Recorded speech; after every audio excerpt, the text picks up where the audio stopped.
오늘날 한국 기독교는 큰 위기를 맞이하고 있습니다. 위기의 원인은 여러 가지가 있겠지만 가장 큰 이유는 바로 신자들이 세상에서 영향력을 잃어버렸다는 것입니다. 예수님은 신자들을 가리켜 세상의 소금이라고 하셨습니다.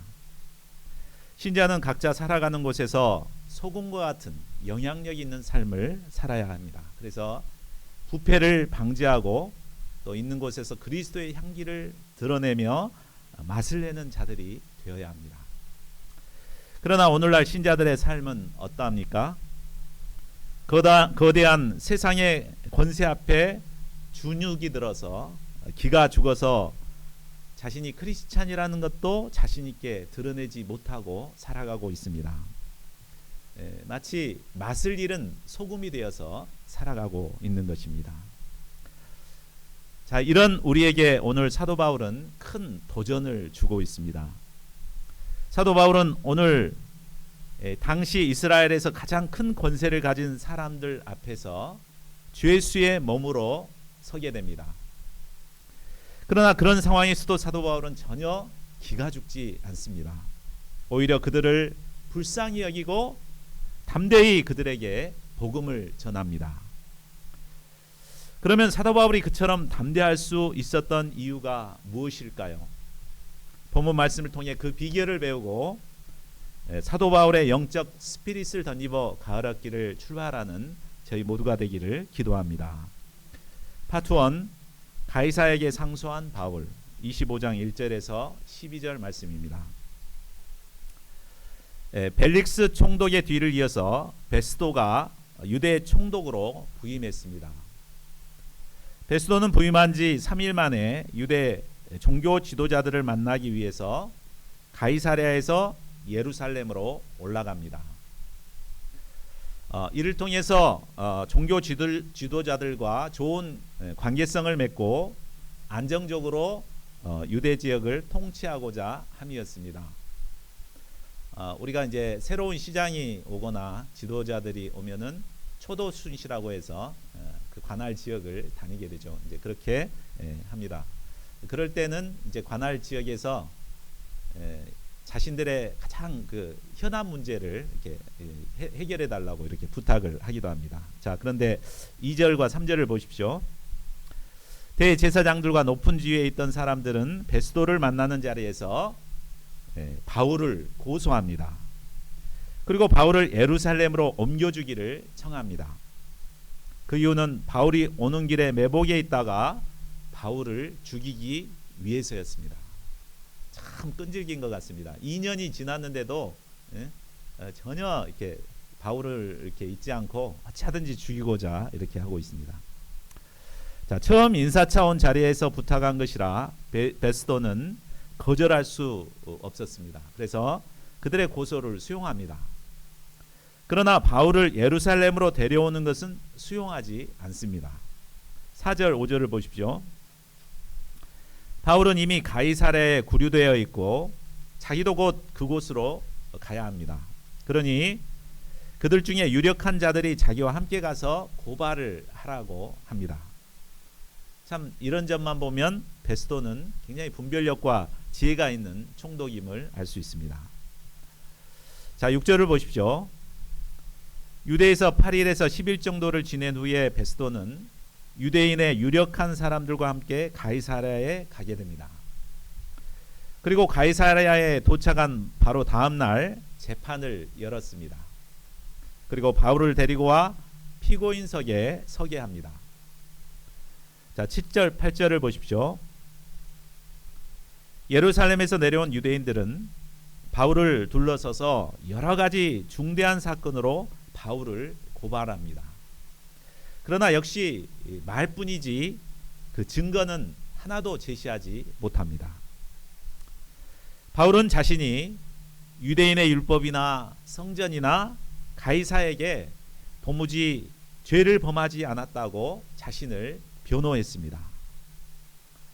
베스도는 총독으로서 여러 재판을 다루어 봤기 때문에 바울에게 아무런 죄가 없다는 사실을 알았습니다. 그러나 종교 지도자들과 부딪히는 것이 부담스러워 선뜻 무죄를 선고하지 않습니다. 오히려 유대인들의 마음을 얻고자 하여서 사도 바울을 회유하기 시작합니다. 9절을 보십시오. 내가 예루살렘에 올라가서 이 사건에 대하여 내 앞에서 신문을 받으려느냐, 이렇게 회유합니다. 우리 한글 성경에는 아주 정중한 표현으로 이렇게 해석이 되어 있는데, 원문에 보면 이 묻대라는 말이 에포라는 말로 강하게 명령하는 것으로 되어 있습니다. 그러니까 총독이 죄인에게 명령해서 너 그렇게 해, 이렇게 이제 강하게 한 것입니다. 죄수가 무슨 힘이 있습니까? 총독이 하라고 하면 따를 수밖에 없는 상황이 되었습니다. 이대로 있다간 결국 종교 지도자들의 계략대로 예루살렘으로 가는 도중에 죽임을 당할 수밖에 없게 되었습니다. 그러나 사도 바울은 이런 위기를 어떻게 넘깁니까? 10절, 11절을 보십시오. 바울은 말합니다. 내가 가이사의 재판자리 앞에 섰으니 마땅히 거기서 신문을 받을 것이라. 자, 우리나라의 재판에는 삼심 제도가 있죠. 이와 마찬가지로 로마법에도 삼심 제도가 있었습니다. 1심이 예루살렘에서 천부장이 참관한 공회에서의 재판이었다고 한다면 로마 총독이 재판하는 것이 2심입니다. 2심에서 다투어 결정하기 어렵게 되면 바로 이제 3심 그 가이사의 재판으로 가야 합니다. 그런데 이 지금 총독이 회유하는 것은 다시 1심으로 가라, 이렇게 이제 회유를 한 것입니다. 그 로마법을 어기는 것이 되고, 특히 로마 시민이라면 당연히 그 로마법에 따라서 해야 되는데 이제 부정을 저지르고 있는 것입니다. 이때 바울은 분명하게 선언합니다. 내가 가이사께 상소하노라. 자, 12절을 보십시오. 순간 당황하는 베스도는 배석자들과 상의합니다. 배석자들은 로마법에 능통한 법학자들입니다. 로마법에 따르면 로마 시민은 누구나 황제 법정에서 상소할 수 있고, 또 가이사에게 상소하면 마땅히 들어주어야 합니다. 만일 이것을 어기게 되면 이것은 로마법뿐만 아니라 황제를 무시하는 아주 심각한 죄가 되었습니다. 결국 베스도 총독은 내가 가이사에게 상소하였으니 가이사에게 갈 것이라 하며 바울을 로마 가이사 법정으로 보낼 수밖에 없었습니다. 가이사에게 상소한 것은 사도 바울의 기가 막힌 신의 한 수였습니다. 이 한 수로 지긋지긋하던 유대인들의 소나기에서 벗어날 수 있었습니다. 하지만 이것은 단순히 사도 바울이 자신의 생명을 보존하는 것 그 이상의 의미가 있습니다. 바로 로마도 보아야 하리라 하시는 하나님의 세계 선교 비전을 이루는 길이었습니다. 자, 그런데 우리는 선교를 하더라도 죄수의 몸이 아니라 자유의 몸으로 가면 더 좋지 않는가, 이런 생각을 하기 쉽습니다. 그러나 만일 바울이 자유의 몸이 되었더라면 어떻게 됐겠습니까? 바울을 죽이기 위해 혈안이 되어 있는 유대인들은 바울을 가만히 둘 리가 없었습니다. 바울을 끝까지 추적해서 테러를 가했을 것입니다. 그러나 로마 황제에게 상소함으로 바울은 24시간 철동 같은 로마 군인의 보호를 받게 됩니다. 게다가 로마로 가는 모든 비용은 세금으로 공짜로 이제 가게 되는 것입니다. 바울에게 이보다 더 안전하게 로마로 갈 수 있는 길은 없습니다. 하나님께서는 가장 확실하고 빠르고 안전한 길로 바울을 인도하신 것입니다. 이처럼 하나님께서는 하나님의 방법대로 우리에게 주신 비전을 이루어 가시는 분이십니다. 우리는 때로 내 생각대로 이루어지지 않는다고 낭망할 때가 많습니다. 그러나 하나님께서는 하나님의 때, 하나님의 방법으로 반드시 하나님의 비전을 이루어 가십니다. 그러므로 이 하나님께 대한 믿음을 가지고 하나님께서 내신 길을 찾아야 합니다. 예, 하나님께서 어떻게 인도하실 것인가, 이런 신의 한 수를 찾아서 도전하는 저희 모두가 되기를 기도합니다. 파트 2, 총독과 왕 앞에 선 바울, 13절에서 27절입니다. 자, 13절부터 26장까지는 베스도 총독을 찾아온 아그리빠 왕에게 복음을 전한 바울의 이야기입니다. 아주 길고 자세하게 쓰여 있습니다. 그러니까 누가는 의도적으로 바울이 가이사에게 상소하고 또 출발하는 그 사이에 이 내용을 삽입시켜 놓았습니다. 그 이유가 무엇이겠습니까? 그것은 하나님께서 죄수가 된 바울을 통해서 이루어 가시는 일이 무엇인가를 자세하게 보여주고자 함입니다. 이를 통해 어떤 절망적인 상황에서도 하나님께서 일하시고 복음이 전파됨을 보여주고자 하였습니다. 자, 13절을 보십시오. 수일 후에 아그리빠 왕과 버니게가 베스도에게 문안하러 가이사랴를 찾아옵니다. 여기서 아그리빠 왕은 정식 호칭으로는 헤롯 아그리빠 2세입니다. 그의 별명은 가이사의 친구라는 별명을 가질 정도로 황제와 가까운 사이였습니다. 그와 함께 온 버니게는 그의 누이 동생이었습니다.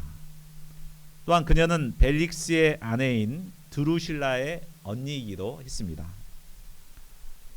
자, 총독 베스도는 아그리빠 왕에게 자신의 고민을 털어놓습니다.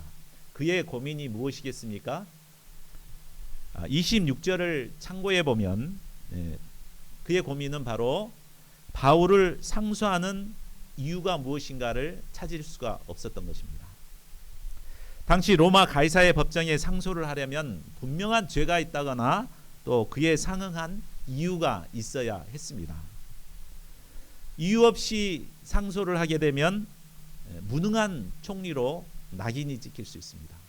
근데 사실대로 얘기할 수 없잖아요. 바울은 죄가 없는데 유대인들이 하도 그래서 그냥 합니다. 이렇게 하면은 황제가 볼 때 얼마나 무능하게 보겠습니까? 그러니까 이제 그럴 수도 없고 이게 고민이 되었던 거죠. 그래서 황제와 가까운 아그리빠 왕이 오자 이 자신의 고민을 털어놓고 뭐 해결 방법이 없겠는가를 물어본 것입니다.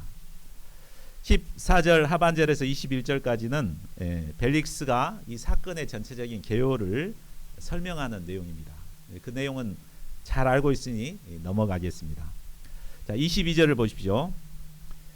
베스도의 자세한 설명을 들은 아그리빠 왕은 그 일에 아주 관심을 갖습니다. 그래서 베스도는 이튿날 바울을 불러서 왕과 함께 특별 청문회를 갖게 됩니다. 자, 23절을 보십시오. 총독 벨릭스는 아그리빠 왕과 버니게를 초대했고 그들은 큰 위엄을 갖추고 입장했습니다. 모인 곳에는 천부장들과 시중의 높은 사람들이 함께 있었습니다. 아마 이스라엘에 있는 최고의 권력들이 다 한자리에 모인 것입니다. 우리나라 국무회의 같은 이런 분위기인 것로 생각하면 되겠습니다. 바로 이런 자리에 바울이 서게 된 것입니다. 자, 그런데 바로 이 상황은 사도행전 9장 15절에서 주님께서 하신 말씀이 성취되는 것이었습니다. 주님께서는 다메섹으로 가는 사울을 처음 부르실 때 그때부터 바울을 통해 이루실 일이 무엇인가를 알려주셨습니다. 가라, 이 사람은 내 이름을 이방인과 임금들과 이스라엘 자손들에게 전하기 위하여 택한 나의 그릇이라. 바울은 지금까지 이방인과 이스라엘 자손들에게 예수님의 이름을 증거했습니다. 그러나 아직 왕들에게는 전하지 못했습니다. 그런데 때가 되매 마침내 왕들 앞에서 예수님의 이름을 증언하게 된 것입니다. 일개 전도인이 당시 최고의 권세를 가진 자들 앞에서 복음을 전한다는 것은 꿈도 꿀 수 없는 일이었습니다. 그러나 하나님께서는 마침내 때가 되매 하나님께서 계획하신 일을 성취하셨습니다. 예레미야 33장 2절은 하나님을 이렇게 소개합니다. 같이 한번 읽어볼까요? 시작. 이를 행하시는 여호와, 그것을 만들며 성취하시는 여호와, 그의 이름을 여호와라 하는 이가 이와 같이 이르시도다. 예. 하나님께서는 어떤 분이시라고요? 일을 계획하시고 또 행하시고 결국에는 성취하시는 하나님이십니다. 시대가 아무리 절망적이라 할지라도, 하나님의 말씀이 도저히 성취되지 못할 것 같은 상황일지라도 하나님께서는 일하시는 하나님이십니다. 그리고 때가 되면 하나님께서 계획하신 일은 반드시 성취됩니다. 그러므로 우리는 어떤 힘든 상황에서도 하나님의 말씀이 성취될 것을 믿고 약속의 말씀을 의지하여 살아가는 자들이 되어야겠습니다. 파트 3, 아그리파 왕에게 전도한 바울, 26장 1절에서 32절 말씀입니다. 아그리파 왕이 바울에게 말하기를 허락하자 바울은 손을 들어 변명합니다. 자신의 손을 번쩍 든다는 것은 자신감의 표현입니다. 바울은 최고의 정치 권력자들 앞에서 죄수의 몸으로 서 있습니다. 그러나 전혀 기죽지 않고 담대히 자신을 변명합니다. 2절 3절을 보십시오. 바울은 먼저 아그리파 왕 앞에서 변명하게 된 것을 다행으로 여긴다고 말합니다. 그 이유는 아그리파 왕은 유대인으로서 유대인의 모든 풍속을 알 뿐만 아니라 구약 성경에 대해서도 잘 알고 있기 때문입니다. 또한 바울이 현재 겪고 있는 문제도 이미 다 알고 있기 때문입니다. 4절부터는 사도 바울의 변명입니다. 그런데 이것은 변명이라고 보기보다는 신앙 간증에 가깝습니다. 바울은 어려서부터 유대 민족과 더불어 열심히 신앙생활을 했습니다. 그 중에서도 그는 가장 엄한 팔을 따라 바리새인의 생활을 했습니다. 그런데 그가 왜 지금은 죄수의 몸으로 서서 신문을 받는 것입니까? 6절 7절을 보십시오. 그것은 바로 하나님이 우리 조상에게 약속하신 것을 바라는 까닭이었습니다. 그리고 이 약속은 메시아에 대한 약속인데 바울뿐만 아니라 이스라엘 12지파 모든 유대인들이 간절히 얻기를 바라는 것이었습니다. 이 소망 때문에 바울은 유대인들에게 고소를 당하고 있다는 것입니다. 자, 그런데 왜 같은 소망을 가진 유대인들이 바울을 고발하고 죽이고자 하는 것입니까? 그것은 바로 바울이 예수님을 메시아로 인정하지만 그들은 예수님을 메시아로 인정할 수가 없었기 때문입니다. 유대인들은 정치적인 메시아, 경제적인 메시아를 기다리고 있었습니다. 메시아가 오시면 다윗 왕처럼 모든 대적을 물리치고 강성한 나라를 만들어 줄 거라고 기대하고 있었습니다. 그런데 예수님은 어땠습니까? 예수님은 이방과도 같은 갈릴리 촌 구석에서 태어나셨습니다. 연약하고 무능한 모습으로 저주스러운 십자가에 달려 죽음을 당하셨습니다. 그들은 이런 연약한 예수님이 결코 메시아일 리가 없다고 생각했습니다. 그래서 예수님을 메시아라고 증거하는 바울을 핍박하게 된 것입니다. 8절을 보십시오. 사도 바울은 말합니다. 당신들은 하나님이 죽은 사람을 살리심을 어찌하여 못 믿을 것으로 여기나이까? 예수님이 하나님께서 보내신 메시아가 되신다는 가장 확실한 증거는 바로 부활하셨다는 것입니다. 십자가에 달려 처절한 고통 가운데 완전히 죽으신 예수님이 다시 살아난다는 것은 불가능합니다. 하나님의 창조의 능력 없이는 일어날 수 없는 일입니다. 그런데 전능하신 창조주 하나님께서는 예수님을 죽은 자 가운데서 다시 살리셨습니다. 이를 통해 예수님께서 하나님이 보내신 메시아가 되신다는 확증을 해 주셨습니다. 고린도전서 15장에 보면 부활하신 예수님께서는 12사도들에게 보이실 뿐만 아니라 500여 형제들에게 일시에 보이셨습니다. 한 번만 보이신 것이 아니라 40일 동안 그들에게 보이시며 하나님의 일을 나타내셨습니다. 이 부활의 증인들은 사도 바울 당시에도 태반이나 살아 있었습니다. 그럼에도 유대인들은 믿지 않았습니다. 그것은 바로 하나님의 부활의 능력을 믿지 않는 것이었습니다. 사도 바울은 유대인들의 근본 문제가 바로 하나님의 부활의 능력을 믿지 않는 것이 문제임을 지적하고 그들의 불신을 책망한 것입니다. 그리고 이어서 예수님의 부활을 경험한 자신의 신앙을 간증합니다. 9절을 보십시오.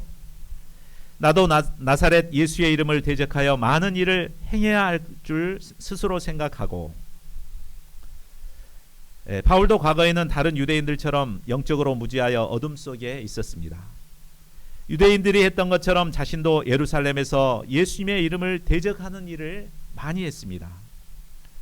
그는 대제사장들에게 권한을 받아 드러내놓고 성도들을 옥에 가두고 죽이는 일에 앞장섰습니다. 심지어 외국 성에까지 원정 가서 성도들을 핍박했습니다. 이런 바울이 어떻게 예수님을 메시아로 영접하고 복음의 사도가 될 수 있었습니까? 그것은 바울이 다메섹으로 가던 길 위에서 부활하신 예수님을 빛으로 만났기 때문입니다. 이 내용도 우리가 너무 잘 알고 있기 때문에 넘어가겠습니다. 자, 다메섹 도상에서 바울을 찾아오신 예수님께서 바울에게 말씀하십니다. 14절을 보십시오. 사울아 사울아 내가 어찌하여 나를 박해하느냐? 가시체를 뒷발질하기가 내게 고생이니라.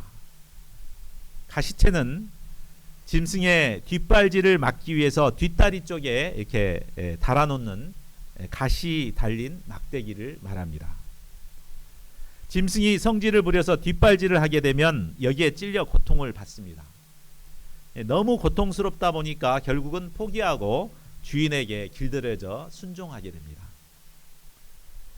짐승이 가지채를 뒷발질하듯이 바울은 하나님의 뜻을 거슬러 반항했습니다. 그러나 내면은 더욱 고통스러울 수밖에 없었습니다. 하나님의 택함을 받은 자가 고의로 하나님을 거슬러 반항하게 되면 오히려 마음에 큰 고통을 느끼게 됩니다. 저도 한때 하나님의 은혜를 저버리고 세상에서 방탕한 삶을 살던 적이 있습니다. 그러나 그때는 죄를 즐겨도 전혀 기쁘지가 않았습니다. 오히려 죄로 인한 고통 때문에 고통스러워하며 절규할 수밖에 없었습니다. 자, 15절을 보십시오. 바울은 밝은 빛으로 나타나셔서 자신의 모든 것을 다 아시는 분이 바로 주님 하나님이신 것을 깨달았습니다. 그래서 주님 누구십니까? 라고 묻습니다. 그러자 주님은 나는 내가 박해하는 예수라 라고 밝히십니다.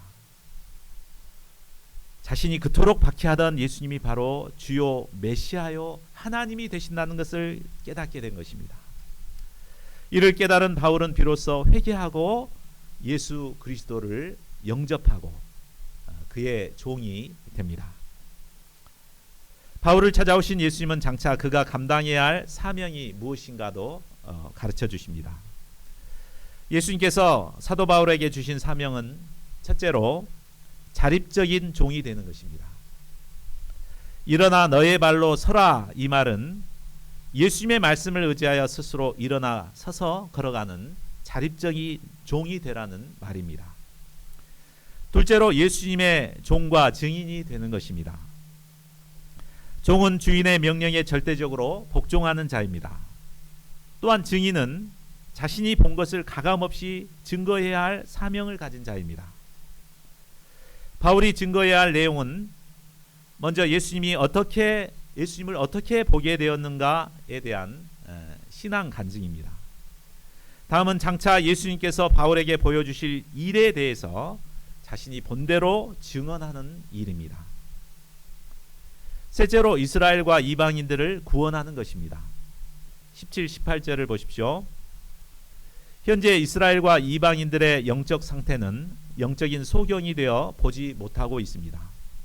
어둠 속에 갇혀 있고 사탄의 권세에 사로잡혀 고통을 받고 있습니다.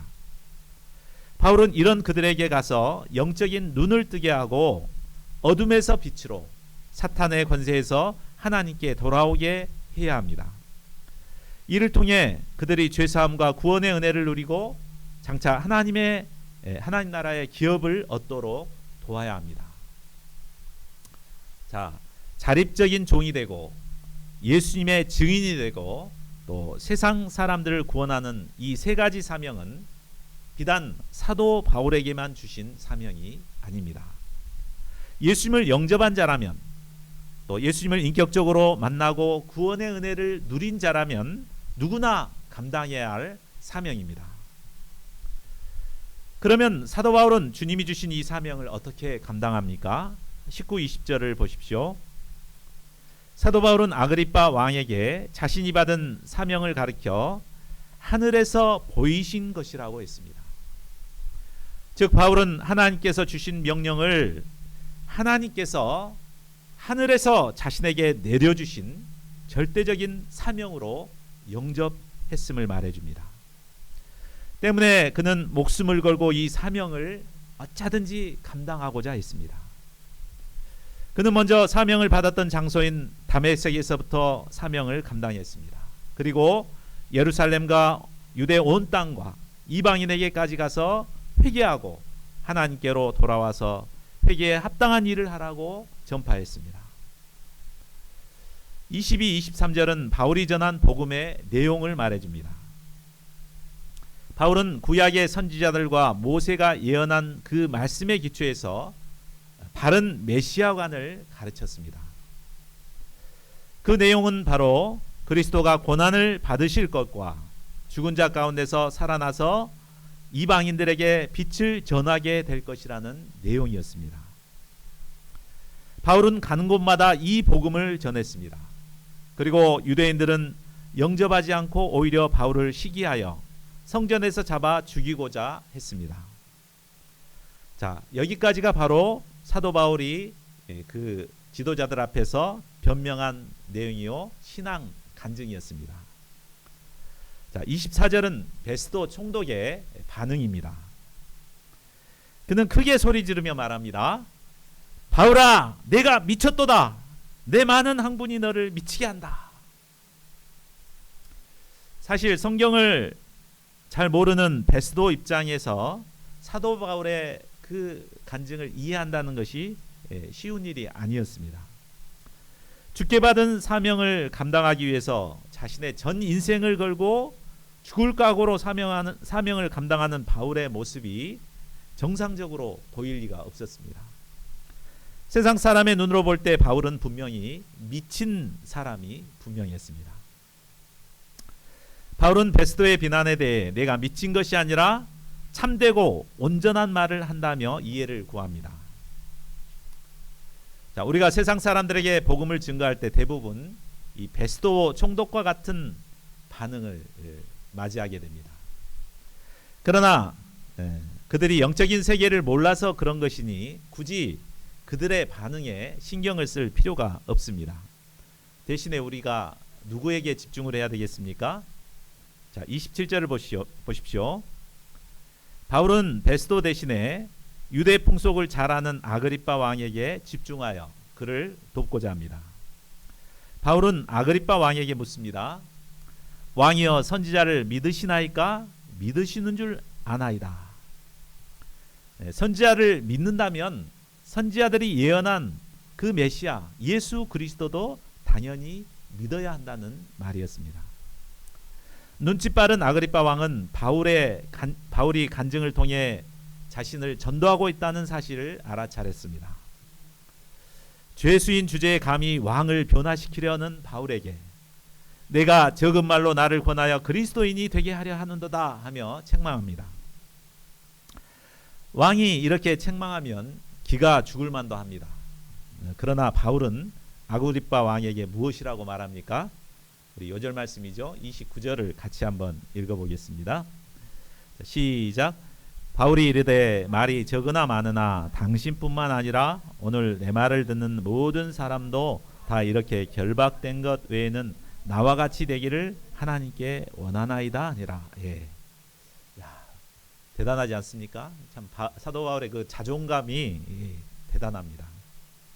지금 바울은 당시 최고의 실세인 로마 총독, 왕, 귀족들 앞에 서 있습니다. 그에 비해 바울은 죄수복을 입고 쇠고랑을 찬 죄수에 불과합니다. 이런 바울은 오히려 그들을 부러워하고 기가 죽어야 마땅할 것 같습니다.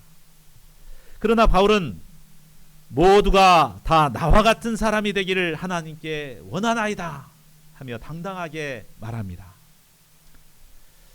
바울은 초라한 죄수의 몸입니다. 그리고 그곳에 모인 사람들은 이스라엘을 다스리는 최고의 지도자들이었습니다. 그런데 죄인인 그가 어떻게 이런 말을 할 수 있었을까요? 이는 바울에게 겉의 화려함 이면에 있는 그들의 내면을 꿰뚫어 보는 영적인 눈이 있었기 때문입니다. 아그리빠 왕이나 총독처럼 세상의 권력을 가진 자들의 겉모습은 화려하고 강해 보입니다. 그러나 그 내면은 죄로 가득하고 어둠의 지배를 받고 있습니다. 마음껏 자유를 누리는 것 같지만 실상은 죄의 소욕과 사탄의 권세 아래 살아가는 비참한 죄인들입니다. 이것을 잘 알았던 바울은 겉으로 드러난 그들의 화려함이나 권세가 전혀 부럽거나 두려움이 아니었습니다. 반면에 바울은 어떠합니까? 겉모습은 죄수의 몸이지만 그는 예수 그리스도를 영접함으로 죄와 어둠의 권세에서 벗어나 구원의 은혜를 누리고 있습니다. 뿐만 아니라 천하보다 귀한 생명을 살리는 사명인의 삶을 살고 있습니다. 장차는 생명의 면류관을 얻고 영원한 하나님의 영광이 예비되어 있습니다. 이 사실을 잘 알았던 바울은 세상 권세 앞에서도 결코 기죽지 않았습니다. 당당하게 당신 모두가 나와 같이 되기를 원하노라 하며 자신 있게 복음을 증거할 수 있었습니다. 왕과 권세자들 앞에서도 이처럼 담대하게 복음을 증거하는 이 사도 바울의 스피릿을 배울 수 있기를 기도합니다. 자, 우리가 어떻게 이 죄악된 세상을 당당하게 이기며 살아갈 수 있습니까? 그것은 사도 바울처럼 하나님께 받은 구원의 은혜를 깨닫는 것입니다. 또한 생명을 살리는 귀한 사명이 우리에게 있다는 것을 알아야 합니다. 무엇보다 장차 영원한 하나님 나라의 영광이 우리에게 예비되어 있다는 사실을 깨달아야 합니다. 그래야 할 때 우리는 어떤 사람들 앞에도 선배고 교수고 직장의 상사들이고 기죽지 않습니다. 담대하게 그들에게 선포할 수 있습니다. 당신들도 다 나와 같이 되기를 하나님께 원합니다. 우리 한번 같이 해볼까요? 당신들도 다 나와 같이 되기를 하나님께 원합니다. 시작. 당신들도 다 나와 같이 되기를 하나님께 원합니다. 예. 가을 학기 저희 모두가 만나는 모든 사람에게 이처럼 당당하게 복음을 전할 수 있기를 기도합니다. 말씀을 맺겠습니다. 이상을 통해 죄수의 몸으로 로마 총독과 이스라엘 왕 앞에 담대히 복음을 전한 사도 바울을 배울 수 있었습니다. 그러나 안타깝게 오늘날 우리 신자들의 모습은 어떻습니까?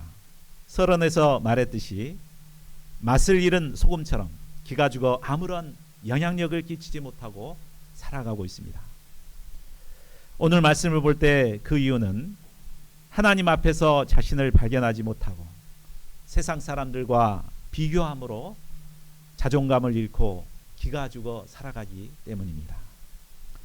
하나님께서는 예수 그리스도의 고귀한 피로 구원한 하나님의 백성들이 이처럼 무기력한 삶을 살아가기를 결코 원치 않으십니다. 사도 바울처럼 하나님께서 주신 은혜를 붙들고 당당하게 세상을 향하여 받은 은혜를 증거하는 자들이 되기를 원하십니다. 저희 모두가 주님이 주시는 은혜를 깨닫고 캠퍼스와 직장과 이웃에게 내가 받은 은혜가 무엇인가를 당당하게 전할 수 있는 자들이 될 수 있기를 간절히 기도합니다. 우리 요절 말씀 읽고 기도하는 시간 갖겠습니다. 시작. 바울이 이르되 말이 적으나 많으나 당신뿐만 아니라 오늘 내 말을 듣는 모든 사람도 다 이렇게 결박된 것 외에는 나와 같이 되기를 하나님께 원하나이다 하니라.